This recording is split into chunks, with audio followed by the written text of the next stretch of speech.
छोटे से गांव में, जहां पहाड़ों की छांव और नदियों की बहती धारा थी, वहां एक साधारण सी लड़की रहती थी जिसका नाम राधा था।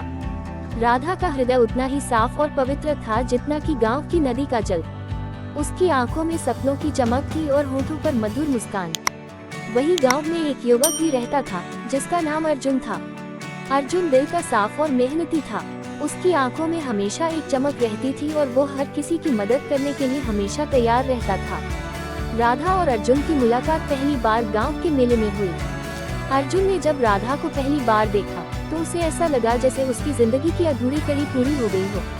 राधा की मुस्कान और उसकी सादगी ने अर्जुन के दिल को छू लिया। धीरे धीरे उनकी मुलाकातें बढ़ने लगी, कभी गांव के मंदिर में, कभी नदी के किनारे, तो कभी खेतों में काम करते समय। अर्जुन और राधा की दोस्ती प्यार में बदलने लगी। दोनों एक दूसरे के बिना अपनी जिंदगी की कल्पना भी नहीं कर सकते थे। लेकिन प्यार की राहें कभी आसान नहीं होती। राधा के माता पिता को जब इस प्रेम के बारे में पता चला तो उन्होंने इसका विरोध किया। वे चाहते थे कि राधा की शादी एक बड़े घर के लड़के से हो ताकि उनकी बेटी की जिंदगी सुखी हो। अर्जुन ने हार नहीं मानी। उसने राधा के माता पिता को समझाने की कोशिश की, लेकिन वे नहीं माने।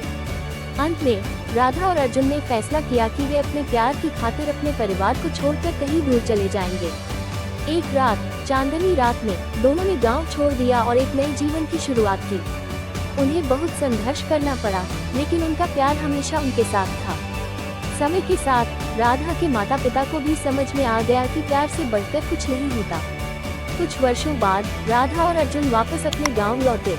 उन्हें देखकर राधा के माता पिता की आंखों में आंसू आ गए। वे अपने बच्चों को गले लगाकर उनके प्यार को स्वीकार कर लिया।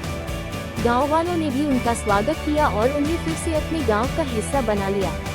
इस तरह राधा और अर्जुन की प्रेम कथा ने ये साबित कर दिया कि सच्चा प्यार हर मुश्किल को पार कर सकता है और अंत में जीतता ही है।